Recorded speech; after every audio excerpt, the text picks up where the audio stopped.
This is the iRacers Lounge podcast, your source for everything iRacing, including race reviews, driver interviews, opinions, discussions, and much more.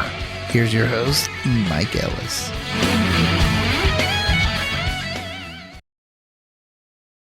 Welcome to the iRacers Lounge. I'm your host, Kyle Fleischman. iRacers Lounge is a podcast for the iRacer where we talk all things iRacing in a casual setting.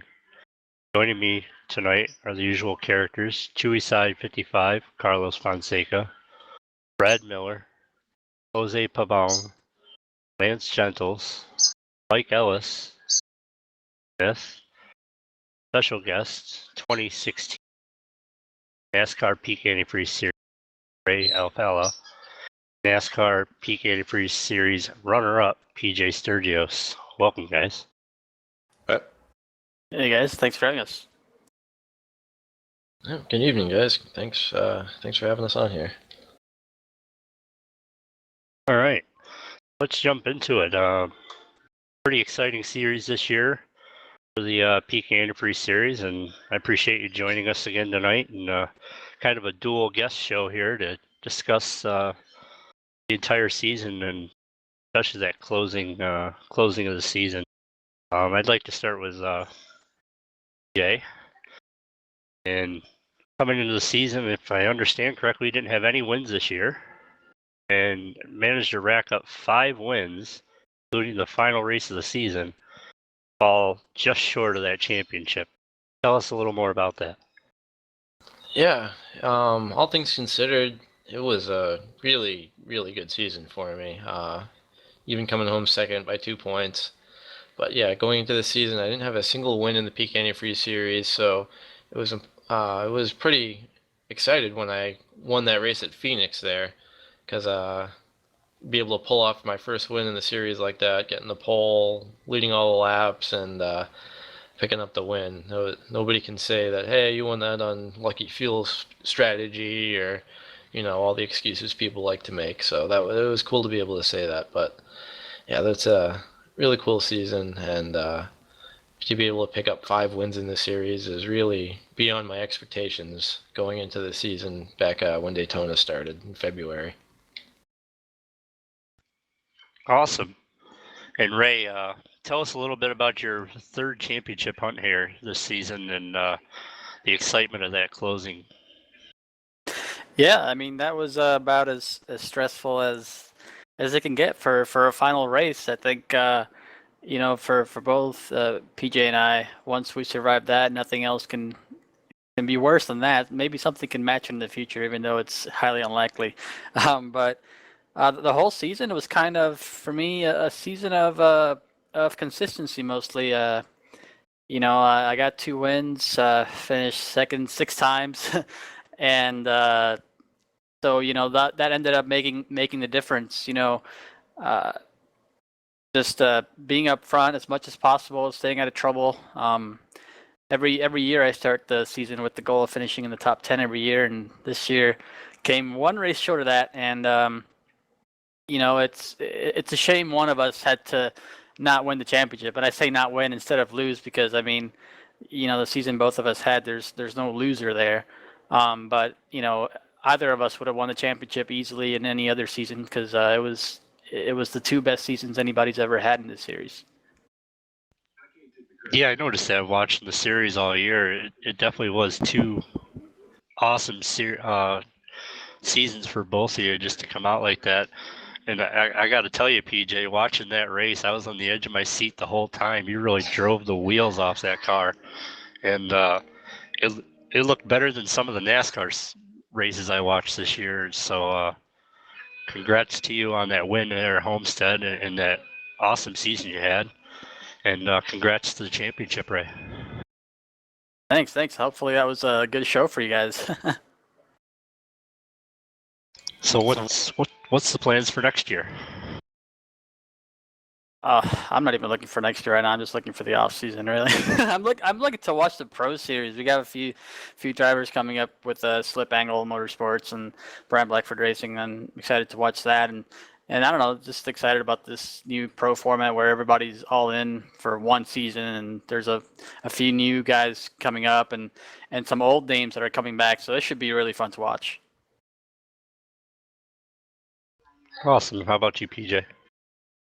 Yeah, it's that was a stressful season, like Ray said. I think, yeah, I don't think it can get any more stressful than that. But yeah, after something like that, looking forward to the off season here, and just had my last real life race of the year last night, so kind of completely finally done with it after this past weekend with the Blank Pain series, and then my Nemo Light race at Waterford last night, where I managed to pick up second last night in the race and in points. So kind of funny that I finished second in points in both the real life and the PK Free series, so that's kind of cool too. But yeah, overall a really good season, and just kind of looking forward to taking it easy here for a while. So yeah, looking forward to pro, especially on the Blank Pain side. We have a couple of teams that have to requalify, so looking forward to that. And yeah, like Larry said, the NASCAR Pro Series is going to be a lot of fun to watch as well. All right, good deal. Well, it sounds like with all those seconds, maybe you should ask Ray if you can have his number next year. Yeah. All right, guys. Let's move on next into the NIS coverage of the podcast here. And Jose, why don't you tell us about your week? Oh, okay. Surprised. Well, I had a very, very good week actually. I started with a P5 on the first race on Wednesday. With the help of rest of the teammates, we actually ended up 5, 6, and 7. Lance and Brad Miller was the other teammates that were with me. On Thursday with the fix, I didn't do too well. I believe I finished with a P12. I couldn't stay with the draft, and I didn't have any help. On Friday with the Open, I had a lot of help. Again, I had teammates in the split and ended up getting a win, my first win of the NIS this season, which I was extremely happy about. And I had a lot of great help from my guys. Of course, Mike Ellis and Dave Smith helped me get to the top, and I really appreciate that from them. Again, I went to only other race I raced was the fix yesterday, and I had no help there, but I got lucky, very lucky. Ended up with a P5 on that race, and Talladega was fun this week. All right, awesome to finally get that first win of the season. Still got 4 more races to go this year, so maybe 4 more. I can only hope. All right, how about you, Brad? I had a really, really good week. I had 2 races that I got wrecked out of. One was last night after I wrecked Mike, and another one was the first race of the week, the afternoon one on Wednesday. Every other race was just about top 10s to top 5s. I got a 4th. Had a really good week. Good deal. Lance? It's been a pretty dismal time for me since Bristol, but this week I picked it up. I wound up with a P5 in the Open with the help of Brad and Jose, and then in the fixed, I had a late wreck with the lead pack, and I wound up running out of gas crossing the start-finish line, finishing second. Doesn't get too much better than that, I guess. Only if it was a win. Yeah, I'll take it. After the drought of the last few weeks, I will definitely take this. Yeah, right on. How about you, Mike? Well, I guess I'm disappointed. I usually win at Talladega. I think I've won the last 4 or 5 times we've visited Talladega at NIS, but didn't get it this time. But overall, I'm pleased. I think getting Jose his first win of the year at Talladega, helping, I was certainly instrumental in helping him get that win. That felt to me like a win, personally. Jose's really come up through the ranks. He's gotten into these upper splits. He was way down in some lower splits not long ago. And for him to be competitive and for Dave Smith and myself to work together there in those final laps to work as a team, and it was a real team effort. I want to talk about that race a little bit. You know, we had that final restart, and it looked like we were going to push Dave to the win, but there were actually too many laps left. Jose got hot and had to duck out. So we had to regroup there with like 2 to go. And Dave and I were on the outside. Jose was down below on the inside. And I just saw an opportunity there. And so I started coaching them on TeamSpeak about, okay, let's do this. Jose, pull up in front of me, quick, quick. And he bounced up there right when he got clear of me. And then I was coaching Dave, who was right behind me. Dave, I need a bump. I need a bump. And so he did everything he could to give me just enough push, and I was pushing Jose to get us into that final lap and really give him enough juice to get the win. And man, I was coaching him, side draft, side draft, side draft, side draft. More, you're not doing it enough. Do it more, and it was really hectic in TeamSpeak there for a moment. But Jose was a champ listening to my instructions and did what I said, and it got him the win, and it was a perfect example of great teamwork. What do you think, Dave? I mean, how that went down? Well, I didn't win, so it didn't go down the way I hoped it would have. On that last restart there, I was leading the race, and then, that outside line got going on us there, and that kind of mixed things up a little bit. But, like you said, helping Jose, to the win, it felt like a win for me, because if I couldn't win and I've got teammates in my race, I want to do everything in my power to, help that guy win. And so, overall, there was a feeling of satisfaction at the end of the race that, one of our guys still got it. Oh, yeah.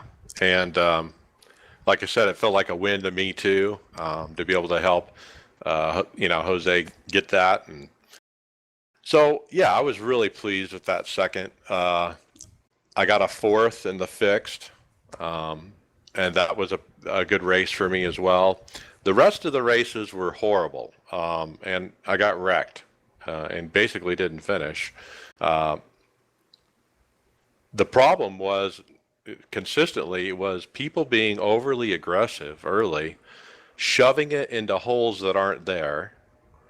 Like somebody's hung out on the top and they think they have a hole and they come down across your nose, or that happens, 2 or 3 cars in front of you and you wreck into it, and at Talladega, if your car is, toast at all, you're just not going to do well, you're not going to finish in the top 5 if you have any damage because, how aero dependent these cars are. Yeah, and vice versa. You got the guys that want to pop up in front of that outside line to cut it off, and they don't time it right, and they end up wiping out the whole top line and taking out half the field. So. Yeah. So, and then that final race Sunday, I was working with Brad, and we came out after green flag stops. I had a bit damage, was a little bit slow, and we had a net code thing. I mean, he came up to bump draft me and from behind so we could catch the people in front of us, and his car kind of went inside of mine as his bumper went clear up to where the back seat, where the back of maybe the driver's seat would be. And so the cars kind of blended together there, and sure enough sent me into the wall and finished my week off. So I guess that's typical Tally. Yeah, I'm sorry about that, even though I'm laughing. But, I pulled into the pits there thinking, well, I've got some grill damage or something. Nothing. Yeah, that just proves it was netcode, right? Yeah, you disappeared, and then the next thing I know, I see you flying through my right screen toward the wall. Hard. Yeah, it was a hard turn into the wall. Well, Dave, did you end up getting a win this week? No, my best opportunity for a win was Sunday night in the fixed. And everything was going really great. Shout out to Rob Peterson, Snowman. I I worked with him all race long, and we had our own channel on iRacing. We had pit strategy in our favor most of the race, but on one of our green flag stops, I ended up going to pull into my pit box. I didn't see Rob. I thought he got wiped out by somebody else coming in the pits behind us.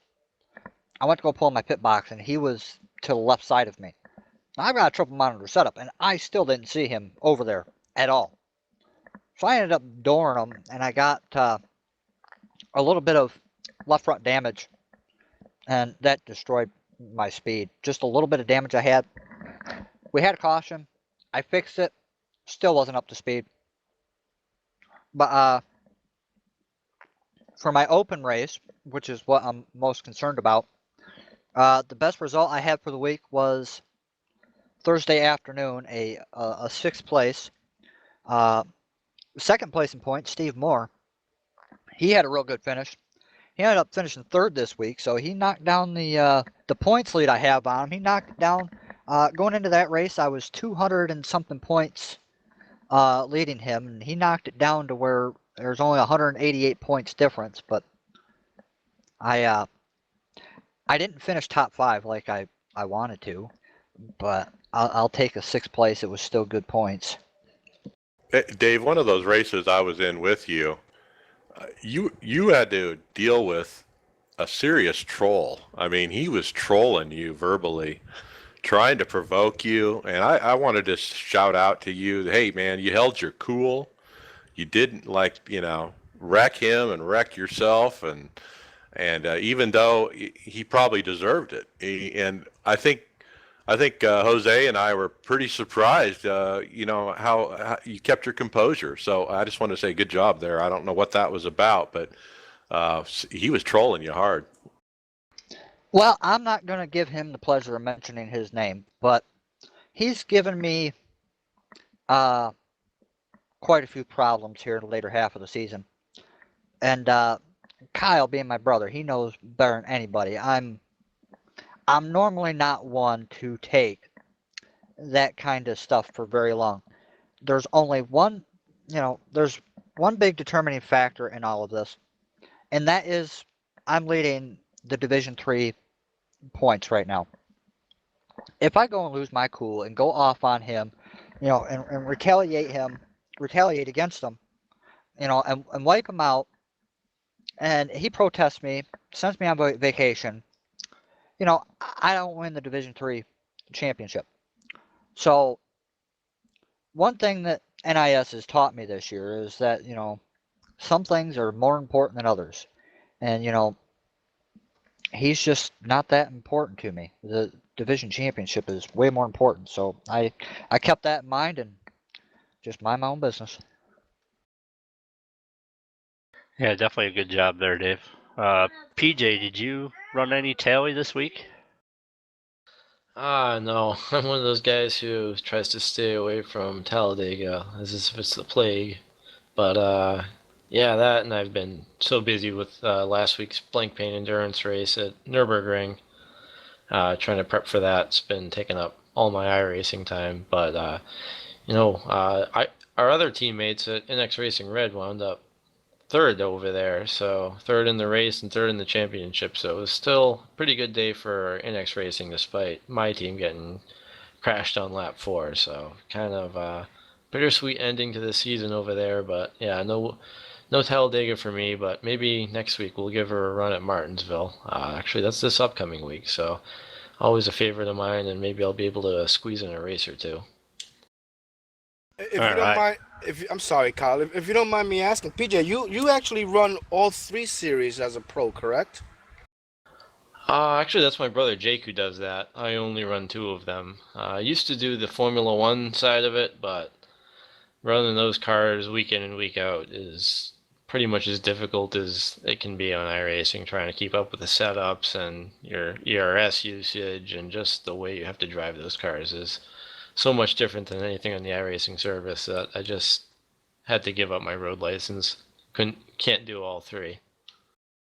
I guess I'll jump in. I want to ask Ray. Ray, have you thought about getting involved in these other series besides the Peak? I ran the first 2 years of the Formula One side. I did okay, but I figured it was just spreading me way too thin. Like PJ said, I'd rather just focus on my strengths, and that's on the stock car side. And um, it's been going pretty well, I'd say. It's a totally different, just totally different world, I guess you could say. And if you really want to put in the correct amount of effort to do well, they're gonna have to start paying us for it. That's interesting to say because you gentlemen, both of you, are the first guests that we've had that are very involved in the road course side of iRacing, and we've always wanted a guest here that is involved in the road course. Unfortunately, many of them we don't speak their language or communication issues. It would be nice to have you guys return and speak a little bit about the road side of iRacing. Yeah, that'd be a lot of fun. The road course side offers a totally unique perspective because coming into iRacing, I was mostly an oval racer. I did the road and Gran Turismo here and there, and kind of came in and I always wanted to get better at road racing, so I went over there and gave that a shot. And yeah, it's been a lot of fun figuring out these road courses, and I think if you can learn how to road race, it makes you a much better driver overall. And I know Ray and I were both a big part of the first couple of years of Road Pro and DWC, so it's always a lot of fun running over there. Yeah, it's the same for me. I came from the 2K3 side, running mostly ovals, and then Sonoma and Watkins Glen every year. That's about it. And then iRacing came out, and their road side was more developed earlier than the stock car side, I'd say. So I did a lot of road racing, like in 2008 and 2009, through about 2011. A lot of Skip Barber races; those were a ton of fun. And then, made it to the DWC on the road side. And yeah, I love road racing. Most of my road racing nowadays, it's on F1 2016, just because I love racing against the AI. I wish iRacing had AI, but that's most of the road racing I do, and it takes a lot of time, and especially at the high level, I'd rather, I could just join a race and just kind of fool around, but I kind of I like to put in the effort and not not just half-ass something. Well, that's definitely a challenge. I can speak for myself as well as Carlos, and then Mike and the rest of the guys. Carlos and I have attempted the blank pane, and attempted to try to get to the pro set, but we don't have the I rating nor the qualifications to race against top quality guys like you guys. I mean, it's interesting enough just to get into road racing. It's hard as heck to do it consistently, and I praise you guys. You guys are awesome when you guys are out there doing that, and I commend you guys. Well, awesome, great. It's hard when you crash the car every week. I crash the car every week. Shoot. Or I did when we were still running that. You can't gain I rating crashing, so. I'd like to shoot a question here to PJ and Ray. Guys, we've talked here in the past about the Peak Antifreeze series and the schedule the way it is. Myself personally, I'd like to see you guys run a full schedule.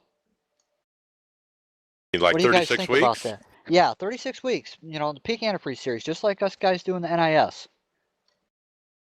Yeah, we've talked about that before, and part of me would really like it, I think, just because you just get to race every week. But the other part of me would, I don't know, would kind of dread having to practice that much. But at the same time, I think it would be very interesting to see how that would work out. It could be a lot of fun visiting some of these tracks we never see. Martinsville, Bristol, Sonoma, Kansas. Those tracks that we never get to race at, and I think at the very least, going to every track in the schedule at least once, I think would suffice. for me at least. Yeah, I have Could you mixed just- feelings about it. I like racing, but there's also after every peak race, there's like a week of recovery from the previous stress of the previous race. But then again, with with esports becoming really a big thing, and I think iRacing's making a push for it. They've started going for the esports marketing and whatnot, and we have this big Formula E esport race in January that's paying, $1 million purse, and that's, I think, only the beginning. I think if it gets to the point to where we get like a really high paying sponsor in the series to where we can run every race and and the drivers get paid pretty good money, yeah, I wouldn't mind it at all. But right now, the amount of effort required is not really equivalent with the amount of money that we get. And PJ just mentioned that ever dreaded Ray word, Bristol. I remember that conversation. I'd like to ask one more question as far as the points. We've discussed this prior on the show, but I figured many I'd ask your guys' opinion. What would you think about them actually running more of like a NASCAR style points where everybody gets the same amount of points no matter what their division or split for the win all the way down to 43rd or whatever cars are in there? You mean for what series? For all series, honestly. I know that the Peak Antifreeze has their own little points area, but for the rest of the official racing on iRacing, what would you think about if they were actually to roll out like an actual NASCAR style points winning per position per race kind of deal? I don't know. I think, I think it's okay to reward guys with higher I ratings more, but I kind of miss, kind of on the same topic, I kind of miss the snake split system. We used that in the first pro season back in 2009, to where all the splits essentially had the same I rating. It was just, it was divided so that all the, every split had like a top driver and so on and so forth. So where it wasn't just all stacked in the top and all stacked on the bottom. I think the snake split is actually a pretty cool idea. Yeah. Well, here's the problem and why we've raised this conversation in the past here on the podcast is you've got guys that will go in, and tank their I rating right before the start of the NIS season, for example. And they're going in with a real low I rating, so they get put in a low division. And then they go in there and they just mop the floor. They go and they get their I rating up to 3,000 in like a Division 5, and they run away with the point standings, and nobody has a chance. And that's the reason why we've had this discussion in the past about points and the way the point system is structured. No, I understand what you mean. I think, if you're doing that, that's pretty sad anyway. I don't think anybody's gonna respect you for it. So, it's, yeah, I see what you mean though. Yeah, and you're right. It's all about respect, though. I mean, you want to be respected by your fellow drivers. At least most of us out there do. I got a question for Ray and PJ. I've raced a couple of times, I know, with Ray late at night in the eighth Fixture Open. But here recently, I've got my I rating up to 3711, which is like a career high. I know that's really low for you guys. But how often do you all race? Because I'm really totally against going and racing, say, the B series or even the C series now, because I'm, one race I could lose 100 and it'd take me a week to get that 100 back. But in my mind, I still want to sit down and race those things because the trucks are fun as crap, and so are the B cars. How do you all compartmentalize and come to terms with, okay, I want to go do something that's fun just because it's fun, and to heck with my iRating. Yeah, I think it kind of depends what time of the year it is. For me, during peak season from February to about, there's so much testing that goes into running at that level that I feel like if I go and run something for fun, it's like, wow, I'm cheating myself out of having a good finish in peak or blank pain. So kind of during that part of the year, that's what I focus on. But I mean, right about now, I'm kind of relieved. Real racing and peak and blank paint are all over, so now I'll get to go do those fun races. Go jump in a random blank paint race, sprint series race with 6 laps of practice, or go do B fixed with 2 laps of practice, just to see if I can do it and just survive without getting wrecked. I think it kind of adds to those skills, those races where you're not fast and you just have to race mid pack.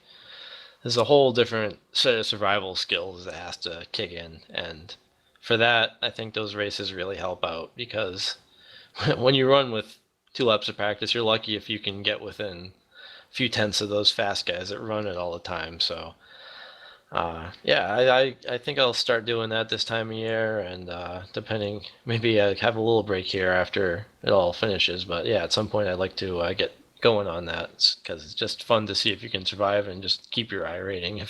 If you get +2, you're just you're happy. Yeah, I don't race that much. I most of the time I'm just like on the forum reading stuff. I could be out there racing, but I'll just go to the forum and it's like crack. So, sometimes I'll go and race. I haven't raced like a C fixed race in the longest time. But yeah, I mean, during the season, like PJ said, we're pretty much either testing or running the NIS races, especially if they fall right before our race. We'll run NIS, try to run as many NIS races as possible. But yeah, it's mostly like I was mentioning earlier. I'd really like for there to be like AI and have like 30 AI cars out there, and maybe get a few of your buddies and go out there on the track at the same time and have a good time. I remember doing that in 2K3, and that was a blast. And you can just wreck AI cars and it doesn't matter. So, so yeah, that's what I do. But I mostly just kind of hang out in the forum and then look at all the craziness in there, and that can be just as much fun as racing for me. Yeah, it's very entertaining, those forums, I tell you.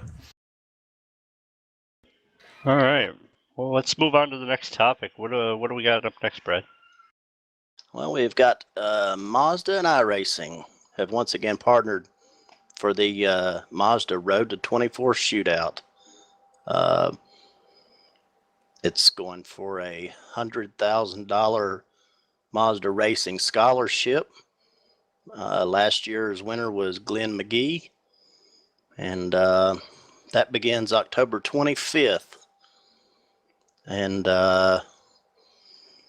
that's when the qualifying races start. To be part of this, I think you've got to submit a bio, maximum of 2 pages in length, and a work resume, and a social media website and marketing co-op plan with Mazda. But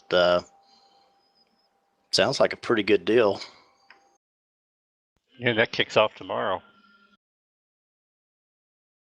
Yeah, that's something I haven't been looking much into it, but I'll give it a crack. Give it a crack at it. I kind of wish they'd do this kind of stuff for the oval side. That'd be nice. Because I pretty much never raced the Miata, and so I'll probably just be learning out there the first few days and see if I can get into the top 40 somehow. But it's definitely, a cool opportunity for. I know Glenn McGee won it he won the whole thing last year, which is really cool. And we'll see. Finally keep proving that sim racers can go into the real world and do it, because there's so many people that don't believe it. Well, I know TJ's doing a hell of a job this year for sure. So, Brad, let me understand here. I think they have to run a qualifying session and qualify, and then there's a race that actually happens on Sunday the 30th. And then you have to be in the top split the top split will actually have the 40 fastest qualifiers from the week. And then if you are in that particular scenario, then you could submit your resume and your video interview and all that. You are correct. I kind of read that a little bit wrong. Yeah, they do the qualifying, and then basically the top split. All entrants who submit a video will be reviewed and considered. So that's really pretty cool. Yeah, they'll have qualifying for about from Tuesday to Sunday, just a bunch of sessions, and top 40 will go into that top split. And obviously, I think the higher you finish, the better chance you got. But a win doesn't guarantee it because you still have to do all the other things. You have to be marketable, I guess, is what they're looking for. Basically, yep. Yeah, that's what seems to be a big part of it, from what I'm seeing, is just your marketability. And to be honest, right now, it seems like a kind of a far-fetched opportunity. And right now, I'm having a lot of success with real-life racing I'm doing on my own. So it's kind of a big risk to put everything into that. But I don't know. Maybe I'll give it a go. Maybe I can get talked into it some way. Go for it. All right, next up, some exciting news for the road racing side. Kevin Bobbitt announced that they've reached an agreement with Ferrari to add the 488 GTE car to iRacing. And this will be the first of several models from the iconic sports car manufacturer to join the iRacing stable. So Steve Myers took to Twitter and posted up a tweet that said, this one took me over 8 years, lots of blood, sweat, and many tears in this one. So I know that a couple of the guys on the team have said something in the past about wanting a Ferrari, and well, we got it now. Isn't this the lone holdout manufacturer that we don't have? This is the one that we've never had until now. Yeah, for sure. That's a big signing for iRacing. We've been waiting so long to get a car from Ferrari. They've just never been able to get the license because it's either somebody else has it or it just costs way too much. So it's cool to finally get a car, and a GTE car of all the cars, because currently we don't have that class, and that's a big part of modern endurance racing, both in WEC and over here in the IMSA series. So that's definitely a cool car to see. I'm not a Ferrari guy myself. I'm more of a vet guy, so hopefully we can upgrade our Corvette to GTE Spec 1. I know that's not that simple, but yeah, it'd be cool to see that series take off, and maybe even get a new prototype car on that same side for a new World Endurance Championship style series. What do you think, Carlos? You run a lot of that endurance and road. For what? About the car? About Ferrari coming on board.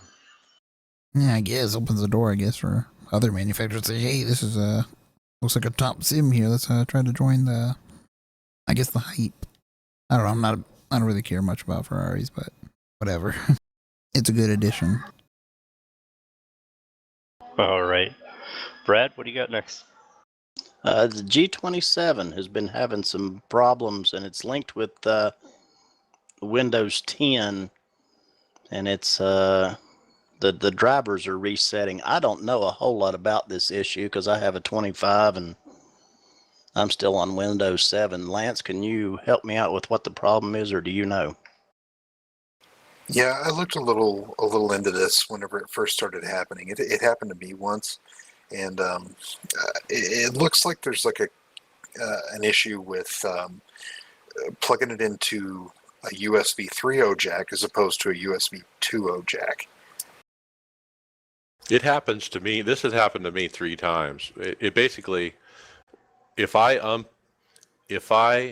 unplug my G27 and plug it back in without having the computer off, Windows will auto install the drivers, and it'll end up being the driving force drivers, and then everything gets screwed up. Yeah, Windows 10 has a smart generic driver detector, and it sees the G27 as just a Logitech peripheral, and it pulls the latest driver, which is for the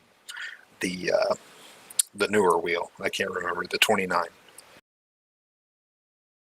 I had a little bit different issue. Mine never started this until Windows 10 put out that pushed update, probably about a month ago now, I guess it was. And ever since then, my G27, every once in a while, I'll go to race or whatever, and it's not working properly. So I'll go over to the profiler, and sure enough, it's showing the Driving Force GT.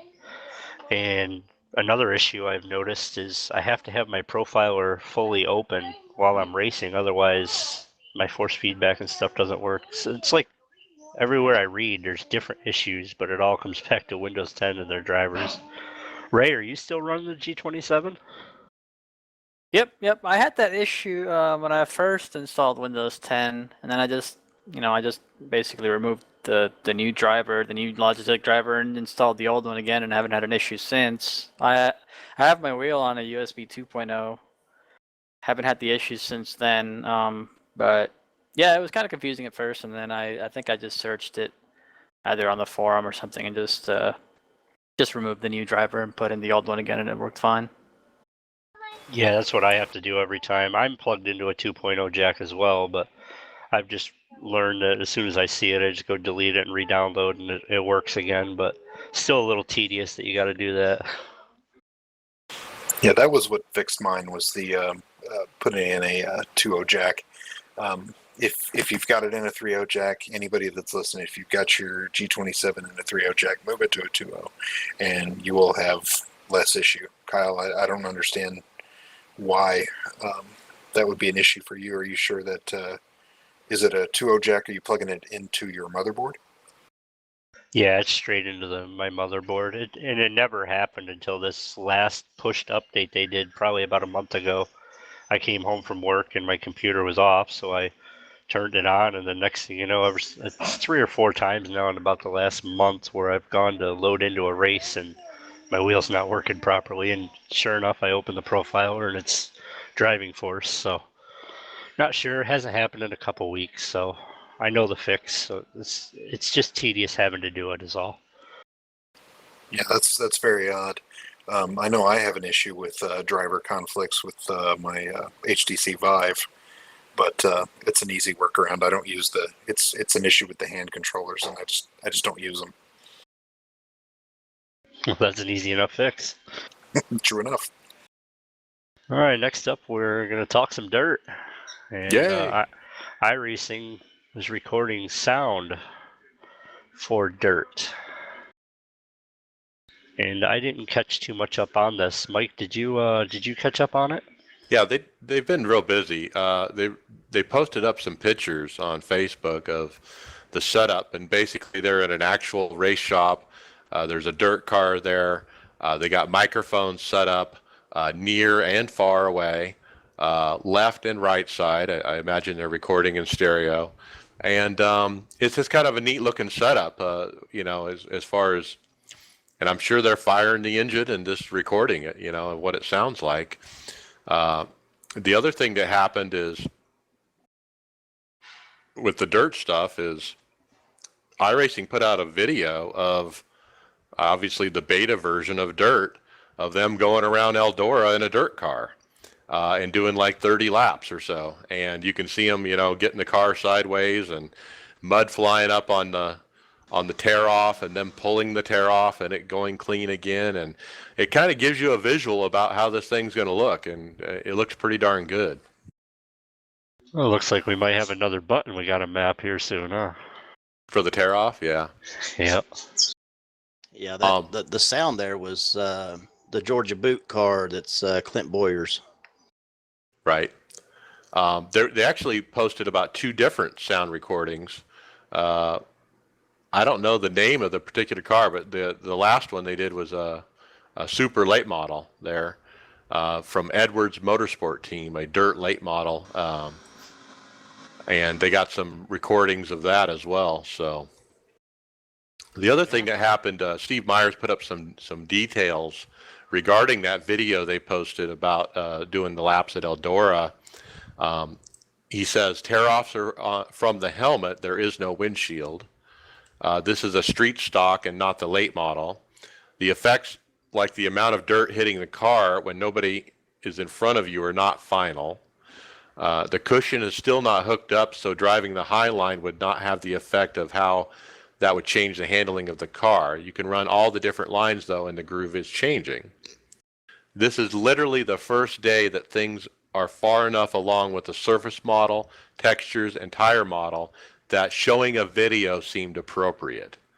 The incident point system will be adjusted slightly to account for the differences in dirt racing.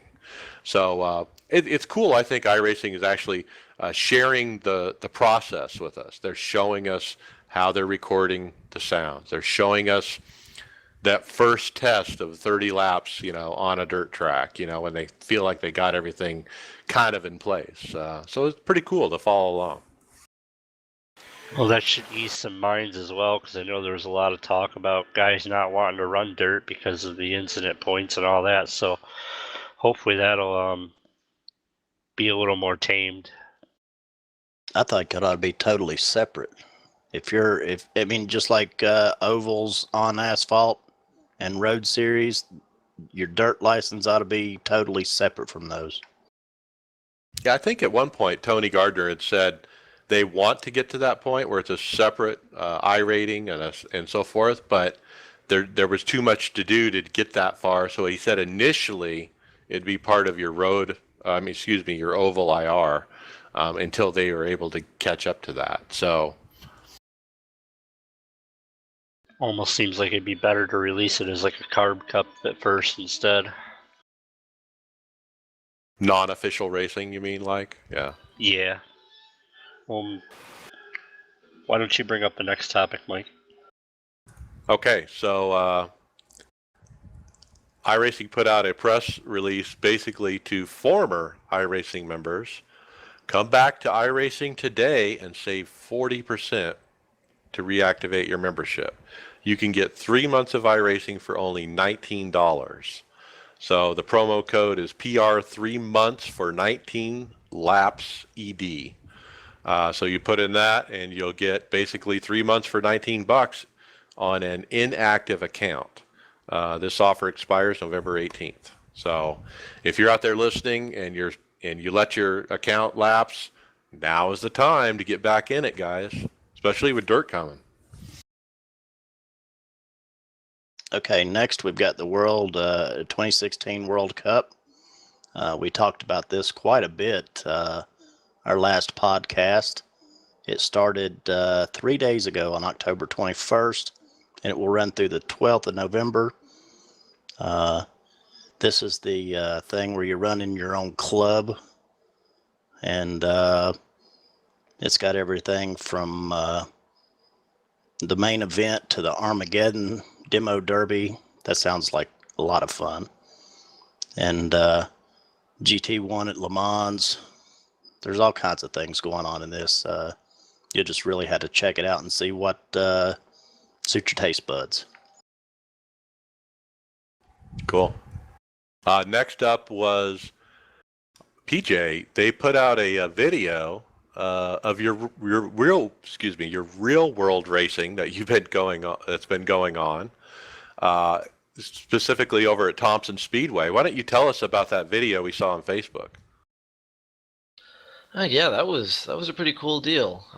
I met iRacing's Kevin Bobbitt, Otto, and Jack Davidson at Thompson Speedway last weekend. It was World Series weekend, which is this weekend is pretty much the ultimate weekend in short track racing, where you have 17 different divisions, everything from mini stocks to Tour modifieds to ISMA super modifieds. And I was there racing my NEMA Light midget. It's Ford Focus midgets to some of those guys out in the Midwest. I managed to pick up the win that weekend, and coming from 11th spot after missing a big wreck on the first lap. So was a pretty wild weekend and really cool to pick up a win in front of that big of a crowd in real life. That was really a lot of fun and cool to meet the iRacing guys there and do a little bit about that PK Free Series season. Of course, that one, we all know how that one finished off, but yeah, cool to meet everybody there, and it was a lot of fun meeting everybody from iRacing.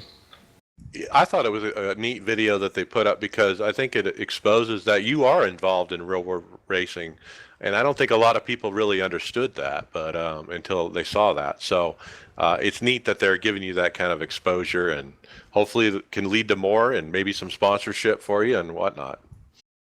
Oh, for sure. Yeah, we're gonna have to. Real racing, of course, is a lot more expensive than the sim racing.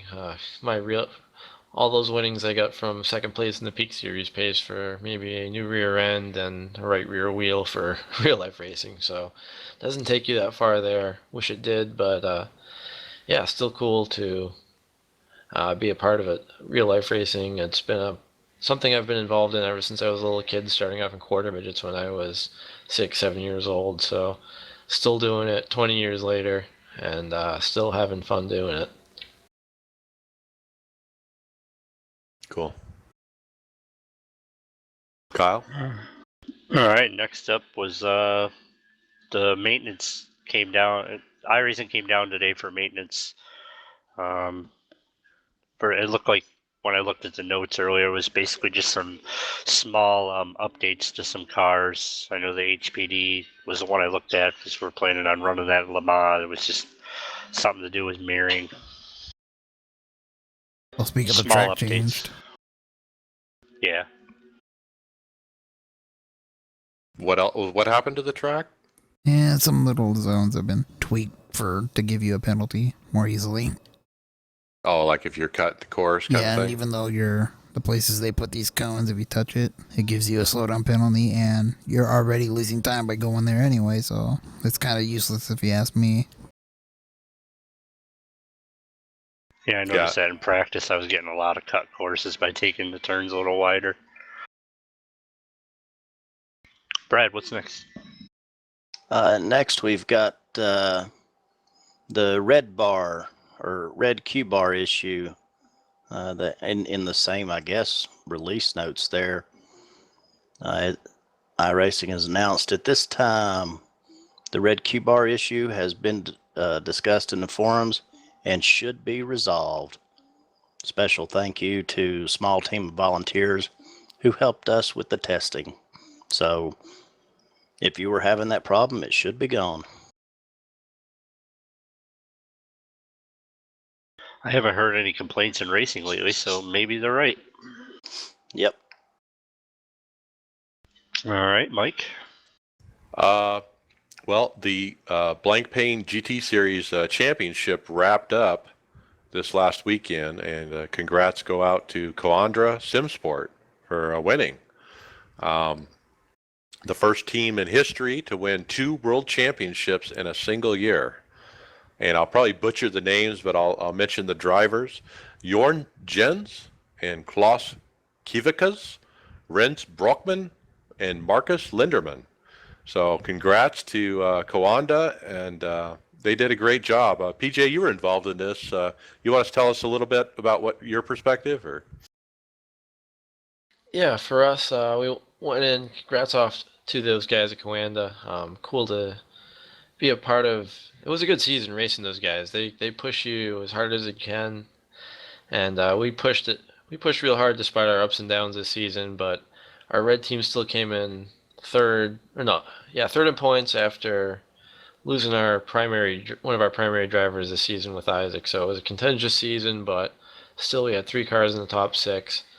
Core, of course, second in points. Hats off to those guys too. Those are some of the best endurance teams in the business, and to be able to go up against them has been a really cool opportunity. Kind of the reverse of the Masters of Endurance season. It was the same top 3, just in a different order. So, if you got to win one of these 6 or 24-hour races, those are the teams you're gonna have to fight for it. So, hats off to them. It's been was a wild race.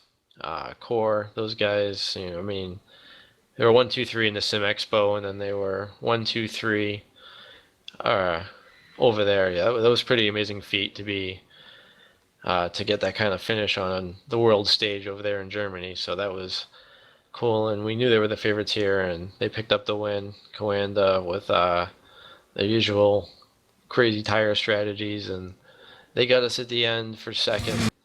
So congrats to them, and they didn't even close. He ran a heck of a race. I mean, you see a guy like that when he is on, and he was on Saturday. It's tough to beat him, and some of those passes he made. I mean, hats off to those guys. That was a crazy race to watch, and still glad to finish where we did.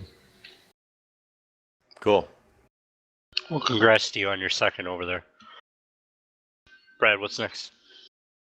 Let's see here. For the World Cup, they had the opening ceremonies were last Saturday, and with the parade at Spa, New York Club got the best in show paint scheme. Encourage everybody to get out there and support your club.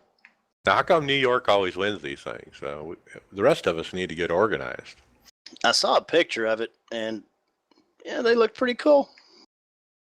Being from New I York honestly don't Club, I am understand. not impressed.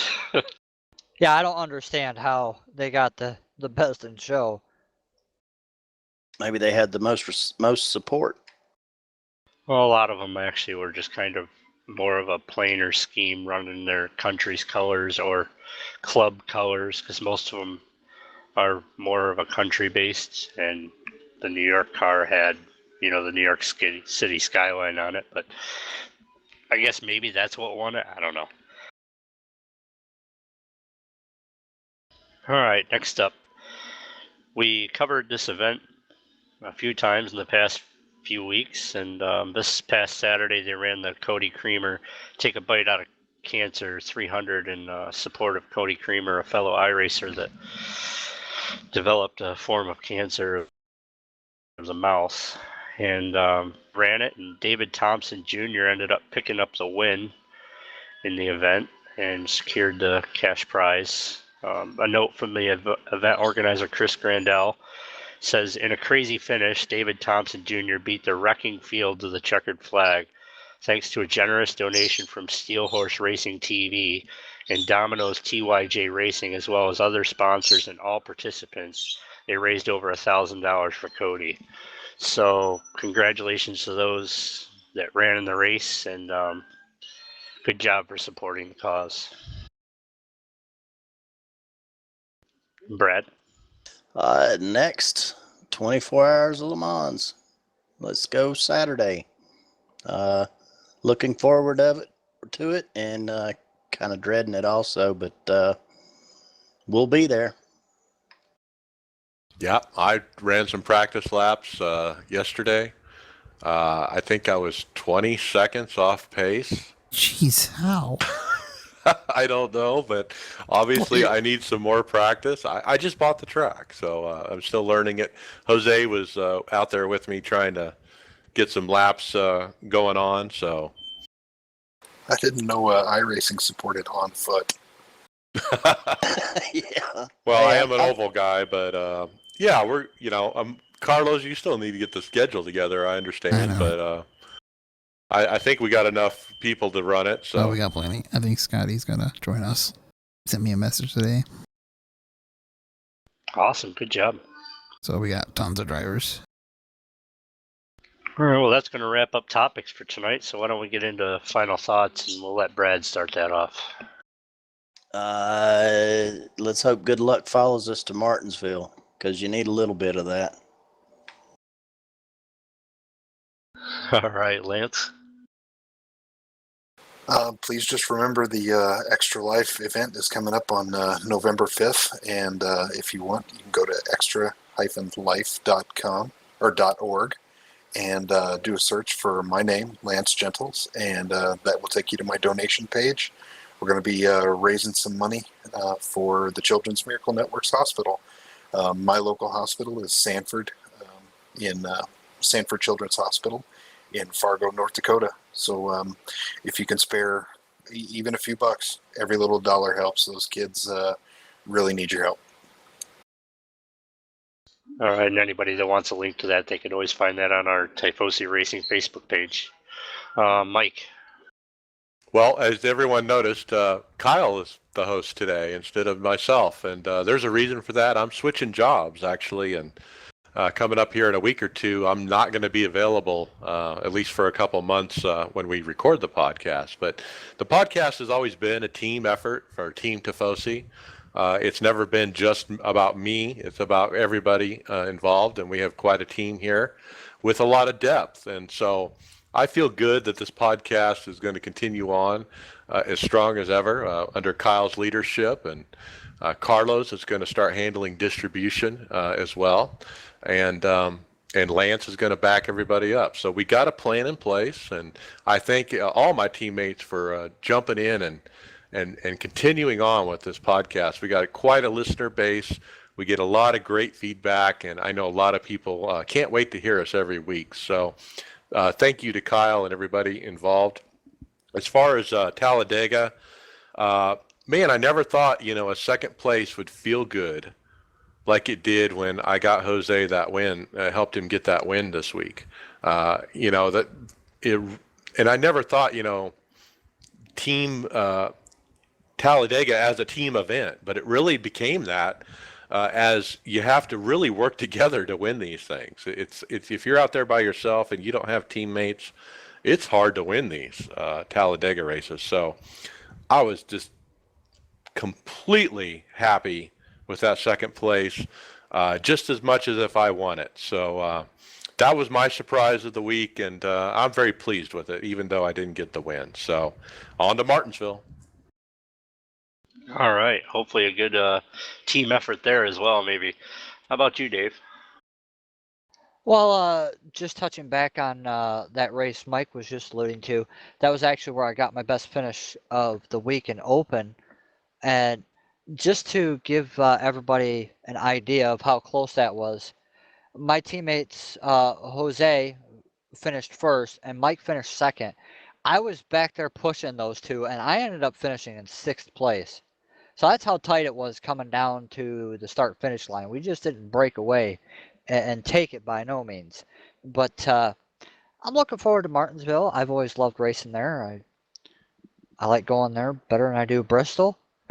And hope to extend or keep my points lead, getting out of there and ready for the season to be over so I can have some off time.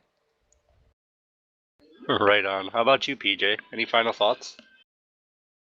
Yeah, looking forward to this weekend iRacing with both Martinsville and Le Mans. It's going to be a wild one this weekend in NIS at Martinsville. I mean, those races, if you can save your tires, be there at the end, you get a shot at it. But remember, I think we've all been seriously mad after a Martinsville race at some point in our sim racing career. So looking forward to that, and Le Mans is going to be a challenge too, just to make it 24 hours there.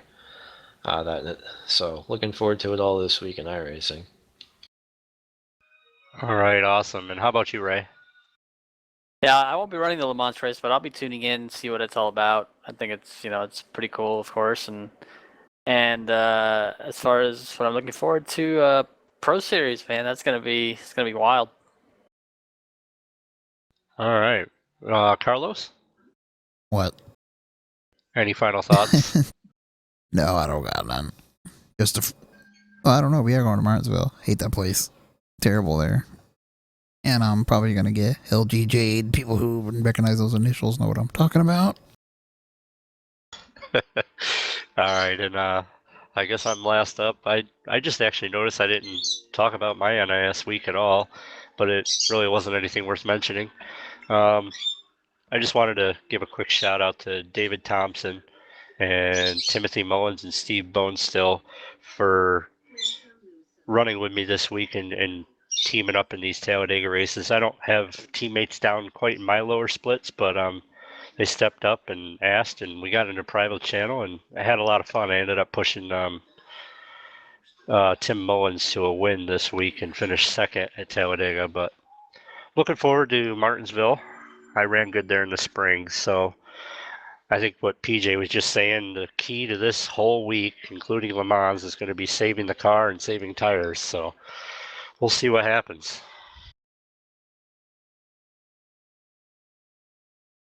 And as always, if you have any ideas that you want covered on the podcast, go ahead and reach out to us on our Facebook page, Twitter at Typos Racing. And we're still recruiting. So if you're interested in joining the team, get a hold of one of us and we'll get you an interview. But it's not always easy. So until next time, take care. See ya. See ya.